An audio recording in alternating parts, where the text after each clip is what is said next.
ሰላም ጤና ይስጥልን ክቡራን የዩቲዩብ ቤተሰቦች፣ የሰዓቱን አጫጭር መረጃዎች እየቀርብ ያለው እስከ ፍጻሜው አብራችሁን ቆዩ።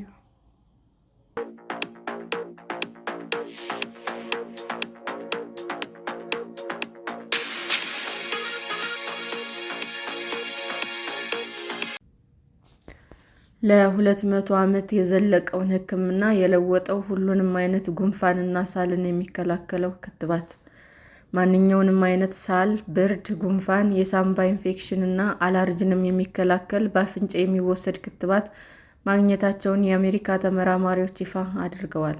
በአፍንጫ የሚወሰደው ክትባት በስታንፈርድ ዩኒቨርሲቲ ተመራማሪዎች ነው የተገኘው። ከመተንፈሻ አካላት ጋር የተያያዙ የተለያዩ ህመሞችን ለማስታገስ የሚውለው ሁሉን አቀፍ ክትባት እስካሁን ሙከራ የተደረገበት በእንስሳት ላይ ሲሆን በቀጣይ በሰዎች ላይ ሙከራ መደረግ ይኖርበታል።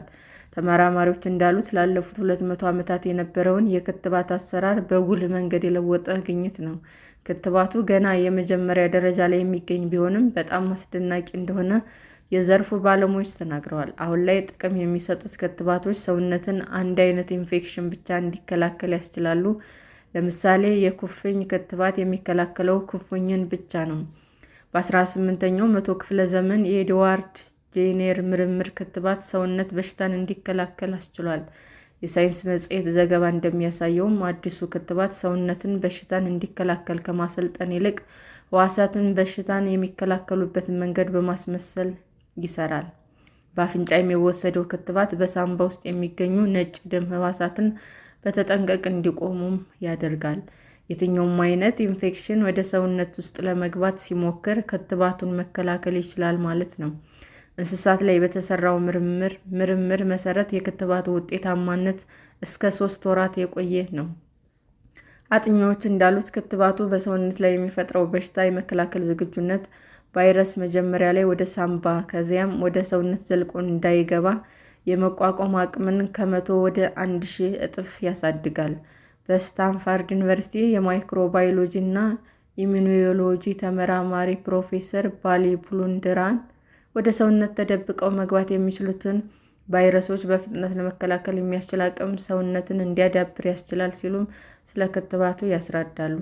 የምርምሩ ቡድን እንዳለው ክትባቱ ሁለት የባክቴሪያ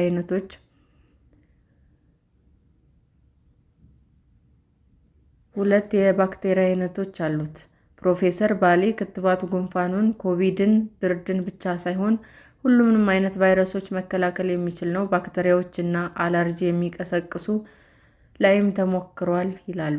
ክትባቱ ከዚህ ቀደም ከሚታወቁ ክትባቶች የተለየ መሆኑን፣ ይህ ክትባት የሚሰራበት መንገድ ከዚህ ቀደም ከምናውቃቸው ክትባቶች የተለየ ነው በማለት ይገልጻሉ። በኦክስፎርድ ዩኒቨርሲቲ የክትባቶች ተመራማሪ ፕሮፌሰር ዳኒላ ፌራራ በበኩላቸው በጣም አስደናቂ ምርምር ነው ይላሉ። ሰዎችን ከሳል፣ ከብርድ ወይም ከሌሎች የመተንፈሻ አካል ኢንፌክሽኖች የምንከላከልበት መንገድ ይለወጣል ሲሉም ያስረዳሉ። እንዲህ ያሉ ክትባቶችም በምን መንገድ ሊሰሩ እንደሚችሉ ማሳየቱ የጥናቱ ጠንካራ ጎን መሆኑን ባለሙያው ይገልጻሉ። ፕሮፌሰር ዳኒላ ጨምረውም ከፍተኛ ጫና የሚያሳድሩ ኢንፌክሽኖችን በመከላከል ረገድ ወደፊት የሚራመድ ትልቅ ጥናት ነው ብለዋል። ክትባቱን በተመለከተ አሁንም መልስ ያላገኙ ጥያቄዎች አሉ። እንስሳት ላይ ሙከራ ሲደረግበት በአፍንጫ የሚሸተት ክትባት ተደርጎ ነው በአፍንጫ ገብቶ ወደ ሳንባ ይደርሳል። ሰዎች ላይ ተመሳሳይ ውጤት ስለማሳየቱ ገና እርግጥ አይደለም። ሰውነት በሽታን ለመከላከል ምን ያህል ጊዜ በተጠንቀቅ እንደሚያደርግም በትክክል አልታወቀም። የአይጦችና የሰዎች በሽታን የመከላከል አቅም የተለያየ ነው። የሰው ልጆች ሰውነትን በሽታን የመከላከል አቅም የተቀረጸውን አስርታት ባስቆጠሩ ኢንፌክሽኖች አማካኝነት ነው። ተመራማሪዎቹ ክትባቱን ለሰዎች በመስጠት ከዚያም ሰዎች ሆን ብለው ለበሽታ በማጋለጥ ነው ሙከራቸውን የሚያደርጉት። ይህም የሰዎች ሰውነት በምን መንገድ በሽታን እንደሚቋቋም መረጃ ይሰጣቸዋል። የሰውነት በሽታ የመከላከል አቅም ከተፈጥሯዊ ገደቡ በላይ ማሳደግ ሊፈጥር የሚችለው ቀውስ ክትባቱ ላይ ከተነሱ ጥያቄዎች አንዱ ነው። በሊቨርፑል ስኩል ኦፍ ትሮፒካል ሜዲሲን የሞለኪውላር ቫይሮሎጂ ተመራማሪ የሆኑት ፕሮፌሰር ጆናታን እንደሚሉት ጥናቱ አስደናቂ ቢሆንም ጥንቃቄ ያሻል። ሰውነት በሽታን ለመከላከል ከመጠን በላይ እንዲዘጋጅ ማድረግ በጤናም ሕዋስ ላይ ጥቃት እንዲሰነዘር ሊያደርግም ስለሚችል ጥንቃቄ ማድረግ ያስፈልጋል ብለዋል። ከመጠን በላይ ዝግጁ የሆነ ሕዋስ ያልተጠበቀ የጎንዮሽ ጉዳት ሊያስከትል እንደሚችልም ያስጠነቅቃሉ። ክትባቱ ላይ ምርምር ያደረጉ ባለሙያዎች እንደሚሉት የሰውነት በሽታ የመከላከል አቅም ሁሌም በተጠንቀቅ እንዲቆም መደረግ የለበትም።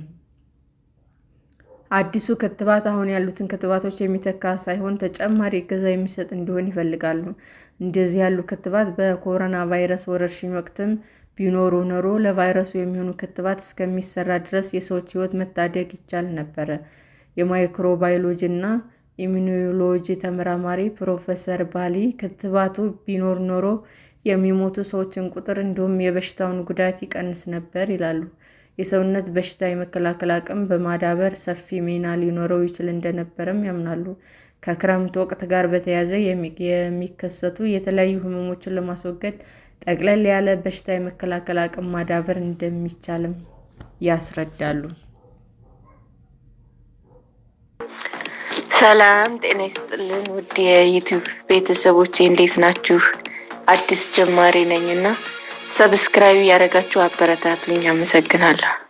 የዩቲዩብ አድማጮቻችን ለሰዓቱ ያቀረብኩላችሁ አጫጭር መረጃዎች ይህንን ይመስል ነበር። በሌላ መረጃ እስክንገናኝ ሼር፣ ላይክ፣ ሰብስክራይብ እንዲሁም ቢቀርብልን የምትሉት መረጃ ካለ ኮሜንት እያደረጋችሁ ቸር ቆዩን።